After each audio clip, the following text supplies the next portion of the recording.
Welcome to everyone. I would like to introduce Yasmine. She is Press and Migration Officer at the Embassy of the Federal Republic of Germany in Cairo. And thank you for her participation. She will be talking in the next minutes to expose her path, career path, and the links connected to our master's program, Motivate.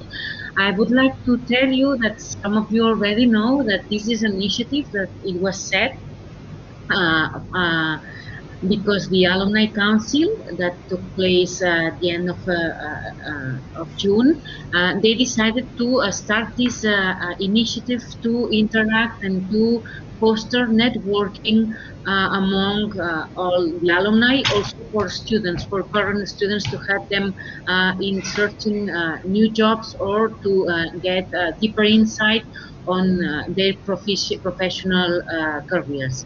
So, having said this, I give the floor to Yasmin, and thank you very much for being here. Thank you, Berta. Thank you so much. Hi, everyone. Thank you so much for being here today. I'm just sharing my presentation now. Yes. So, like I was saying, I thank you very much for being here today. And I was thrilled, honestly, when I was invited to participate in the cafe. Partly because this is the closest I can come to my time at eBay now, with all the travel restrictions and the lockdown and everything that's going on with the world. But also because I believe in the importance of sharing our experiences with one another.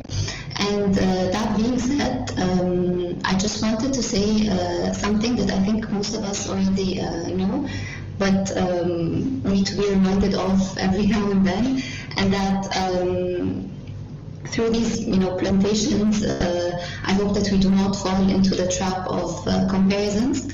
I just hope that we draw parallels from our own journeys, lessons, and like I said, learn from each other, because I believe that we all have unique paths, and all our highlights and successes and detours and setbacks. These are all very personal, and they should not be taken out of context or studied out of context. And so that being said, if you allow me to start, I will just go over the outline very briefly. So I have 6 main points that I wanted to share with you today. Just a very brief introduction about who I am, and then I will go over my career journey. I will talk more in depth about my experience at UNHCR, the UN Refugee Agency. I will also share with you some of the challenges I have faced, or that some of my colleagues have faced. I will share with you also some things that I have learned. And finally, at the very end, just a few resources that I think might be interesting or might be useful for you. Okay, let me just stop me whenever if the problem resurfaces. Like I was saying, yes, who am I? And I'm Yasmine El Demerdash. I'm Egyptian. I currently work as a press and migration officer at the German embassy in Cairo. I did my bachelor's degree in political science and mass communication from the American University in Cairo. That was in 2014, and I received my master's degree from eBay in international relations in 2017. So this is just a very brief overview of my educational background, and then I will talk to you now about my my career journey.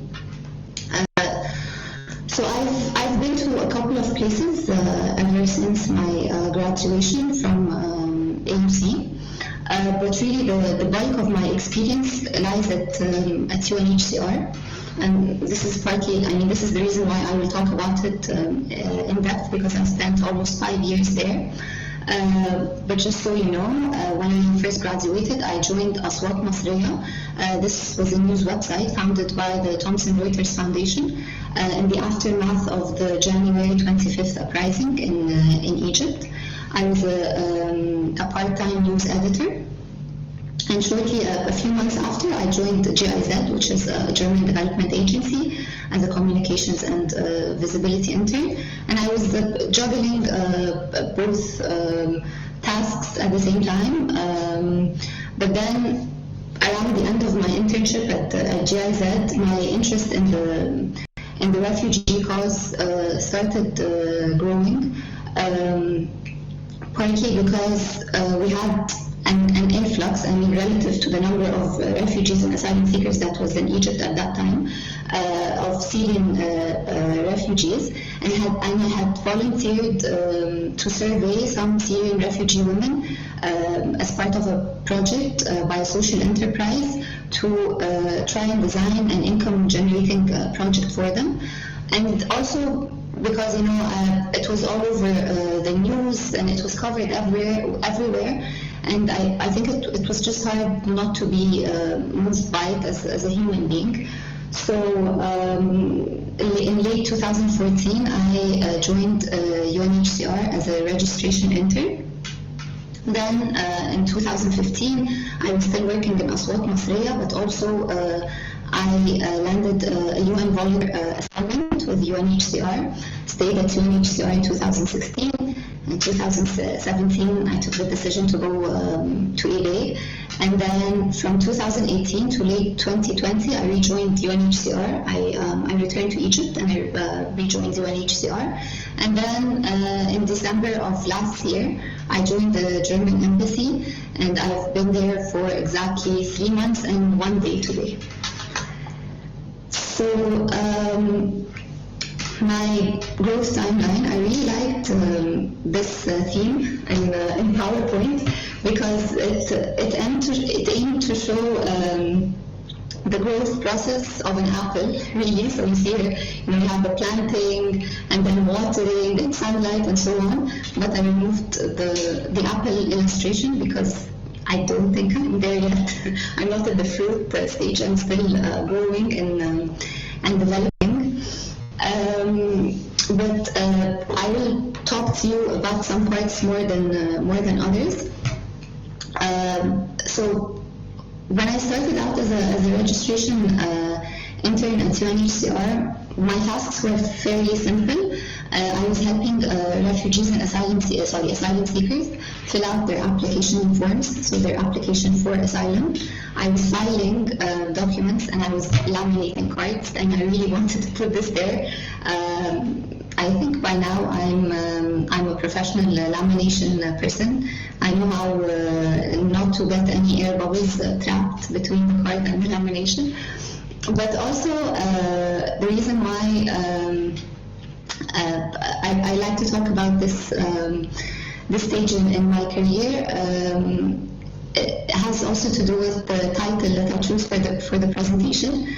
I'm not a Drake fan, but I knew the title of the song, and I thought, I really started from the bottom at UNHCR, and I worked my way up to a mass communication associate. So this is where it came from. And then in 2015, I was a reception coordinator. I worked there as a UN volunteer. It was a UN volunteer assignment, and my main tasks were really to manage the reception with 2 other colleagues, where we received refugees and asylum seekers who had questions to ask and could not reach the office for one reason or another, could not call the phones, so they preferred to come to the reception. So this is what I did 4 days a week, just answering questions and meeting refugees and asylum seekers. And then in 2016, I moved to the Child Protection Department, and my main tasks were conducting interviews for unaccompanied and separated children. I was at the child protection stage of my journey. And then in late 2016, I had a feeling that although I very much enjoyed working at UNHCR, and I was a very strong advocate of the cause, and I really believed in it, but I felt that my skills were underutilized. I was not where I really wanted to be. Like, I wanted to do more, but I also wanted to capitalize on the skills I knew I had. So I thought, okay, maybe I should take a break at this point. And by break, I mean I applied for master studies. And so from late 2016 until late 2017, I was at eBay. In 2018, so roughly 6 months after I returned from eBay, it was very hard for me to find a job. I applied in so many places, both locally and internationally. I filled out so many applications. I got a lot of rejections. But then eventually, I rejoined UNHCR as a freelance production assistant. So I was supporting a video producer who was creating videos for them. And mid-2018, I managed to rejoin as a staff member on a temporary assignment contract as a public information associate, and then I became in mass communication. And this is really what I can say, that this was the best part about my time there, and this is where I really felt like I was realizing my potential. I was doing I carried out so many tasks and so many assignments that I felt were really useful and helpful for the refugees.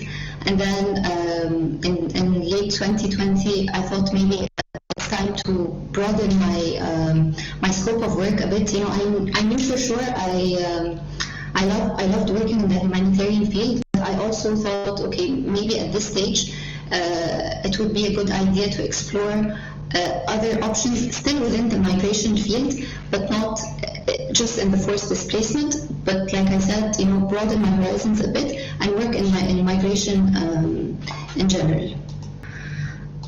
So, sorry. So here, I wanted to give you,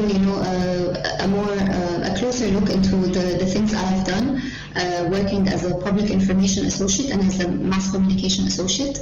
I interviewed so many refugees and asylum seekers because I wrote a lot of stories that were published on the UNHCR website. I created content for the social media channels. You see where this was from Twitter, the GIF in the middle, and then you also have Instagram. But I also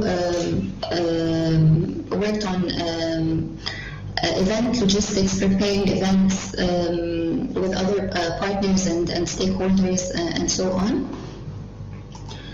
And I also worked on developing the content for the frequently asked questions section on the UNHCR Help website.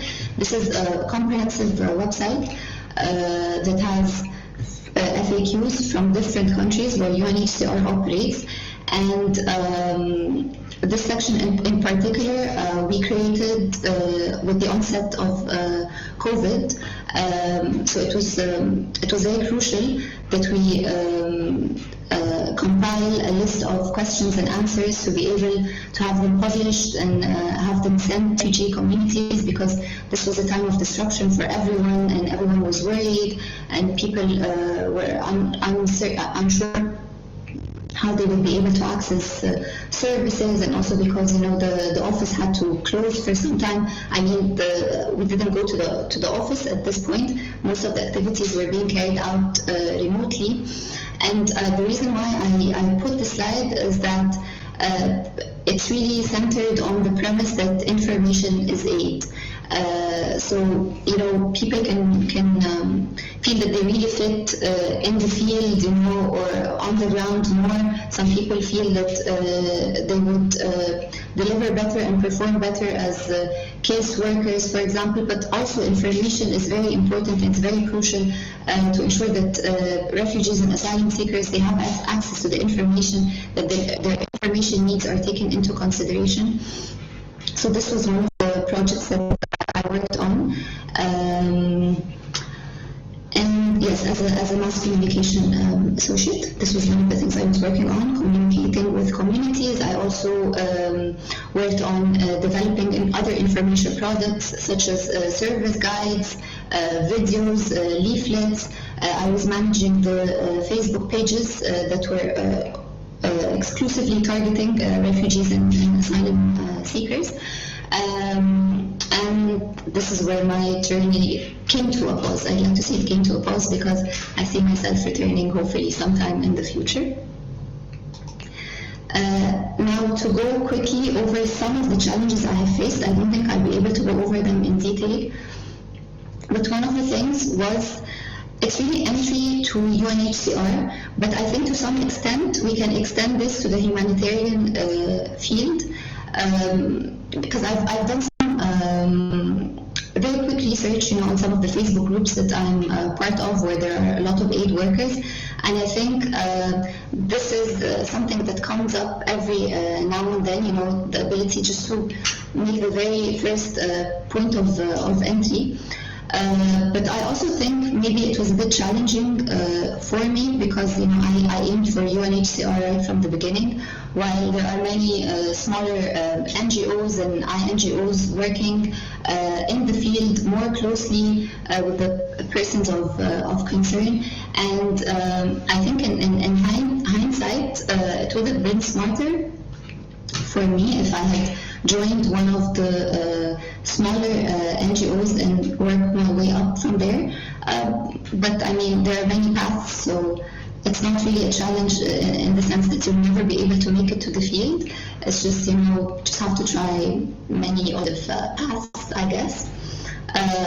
Bureaucracy, I mean, I think this is something that will be there across the board, but maybe the bigger the organization, the more complex and the more layers you have. But at the end of the day, I mean, some rules are really rigid, and they have to be in place to ensure the integrity of the work that we do and ensure that there is accountability. And also, this is a very important challenge that we need to talk about, which is burnout and compassion fatigue. So with burnout, I think it depends on the context in which humanitarian workers are placed in, because some people work in crises, and in emergency settings. I did not work in an emergency setting, so I can't really talk about their experience, but I assume that it was much harder than mine. At some point I felt that I see so much suffering, I hear about so much suffering, there are so many challenges, there are so many people that I wish we could help, but sometimes the funds are just not enough, sometimes your hands are tied. So if you don't offload this kind what can I call it? I mean, the things that you see and the things that you hear, if you don't make sure that you're venting in a way, or that you're processing it in a healthy way, you can burn out really, really fast. And I think this is a challenge for all humanitarian workers. You can look it up. I mean, there are a lot of resources. Compassion fatigue, I think it's closely linked, and this can apply to either people working in the field or even your audience. So when you're trying to sensitize the public about the cause that you're advocating for, this is something that happens when people are exposed to injustices, or they keep hearing stories about suffering and famine and the many crises that are going on around the world right now, and the appeals. Sometimes it happens that people they get tired of this. So this is one of the really important challenges I think that we face in the humanitarian field in general. But so, not to leave this on a pessimistic note, I wanted to share some of the things that I learned working in this field. Some of the things that I put here in the presentation, I think are closely pertain to it, but others they can apply to any area of work really, and I'll go over them very quickly. So the first thing, and I think this is the most important thing, is believing in the cause that you are supporting or that you are working towards or advocating for, because I think this is the one thing that sets you apart from everyone else, and this is the one thing that will keep you going when all else fails, you know. I think this is also the thing that will keep you up at night sometimes, you know, thinking about, okay, how can I work better? How can we as an organization deliver better? Is there something that we can improve? What gaps do we have? So I think, you know, there are many reasons why we do certain jobs, but I think this one should be the top one. The other thing is that you should really look after your mental health, and I use this, what we hear in airplanes all the time, also because I miss flying, I guess, just like a lot of people, is that, you know, we're always told you should put your oxygen mask on first before helping others. So what this really means is that if you're not in a good shape, you know, you won't be able to give your most to the people that you're serving. You know, it has to do with your own well-being. You have to make sure, you know, that you're taking care of yourself in order to be able to take care of other people.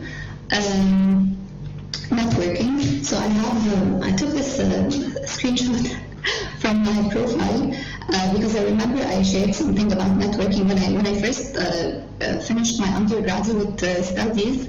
You know, everyone was talking about how, you know, networking is key and networking is going to take you places and so on. And I was like, you know, I'm a fresh grad, I have no experience whatsoever, and I don't know how to network. So I shared this.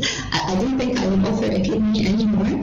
But what I've learned is that, you know, of course, networking is very important, but it's really all about genuine networking. So not networking for the sake of networking and getting yourself exposed and so on, but just, you know, having these meaningful relationships with your colleagues at work, maybe with the people you are serving, whoever it is. I think this is what really matters. You know, you talk to people about the work that they do.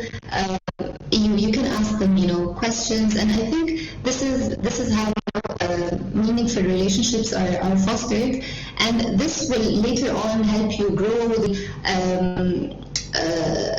encourage people to teach you things, you know, when you're humble and when they believe that you're doing this because, you know, you're trying to build a human relationship after all. I think this is much better. Also, yes, let your work speak for itself, but travel in the limelight every now and then.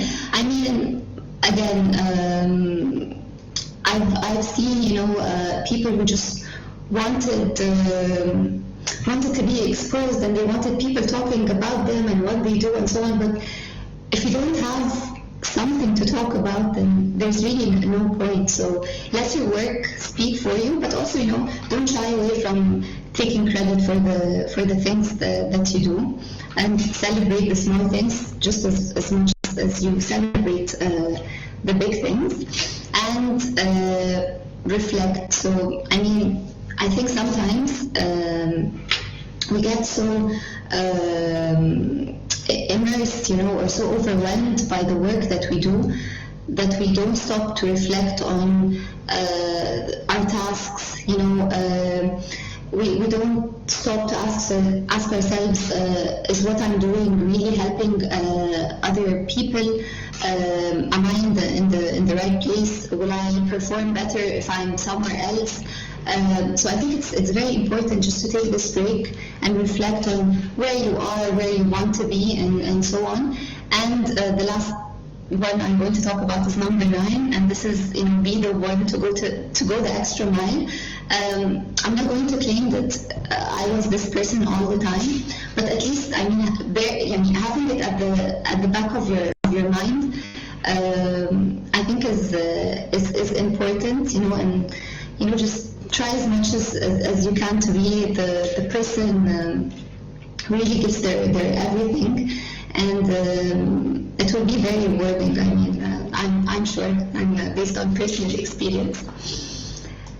And now moving to the resources, I think maybe I should share the links in the chat or something. So these are just a couple of websites to help you in your search for vacancies. There's Relief Web. The second website is the UN volunteer website. And there are so many assignments that are posted there. Also Impact Pool. The talks, these are two of my favorite talks, but I'm sure there are many others.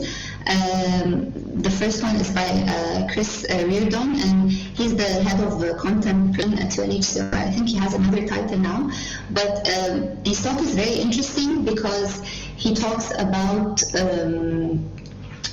how cyclic numbing happens. So basically what he says is that, he talks about the strategy at UNHCR to focus on individual stories because he says that based on resources, based on book he's read, that once you move from number 1 to 2, so once you stop talking about one individual and start talking about 2 or more individuals, people stop relating to what you're saying. So I think it's a very interesting talk. Also, the other one is by Vincent Cochetel. He's the special envoy for UNHCR for the Mediterranean situation, and he talks about how he was taken hostage back in 1996. He talks about his experience and he reflects on it and why he does the work that he does. And for books, I really loved those two books, The Ungrateful Refugee and Refuge by Dina Nayeri. She was a refugee from Iran, and she talks a lot about her experience, and she's very critical of the asylum system in general, and I think it was a sobering read.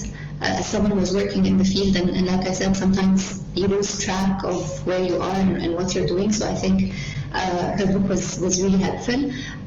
Numbers and Nerves, I'm reading it at the moment, and this is what Chris Reardon built on in his presentation. So this book, it has very shocking titles like The More Who Die, The Less We Care, but what the book tries to communicate is how we should combine, the narrative and the numbers together in order to move people, but numbers alone don't do that. So when people see crises and atrocities and you hear about so many deaths, people are not moved. So this is what he talks about in his book. And for trainings, there's the Kaya platform. I think it's very useful. I've already done a training on communicating with disaster-affected communities, and I think it was super helpful. And finally, I leave you the quote from Vincent Cochetel. I think it really sums up what it's like to be a humanitarian worker. So I'll just read a couple of lines.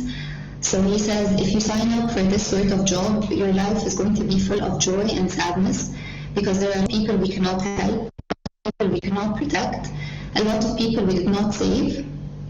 But then he talks about how we have to learn to accept this and gradually turn it into positive energy. He acknowledges that it's difficult and that many do not succeed, but for those who do, there's no other job like this. You can see the difference you make every day. So with this, I end my presentation, and I'd like to thank you all for tolerating my inability to navigate technology.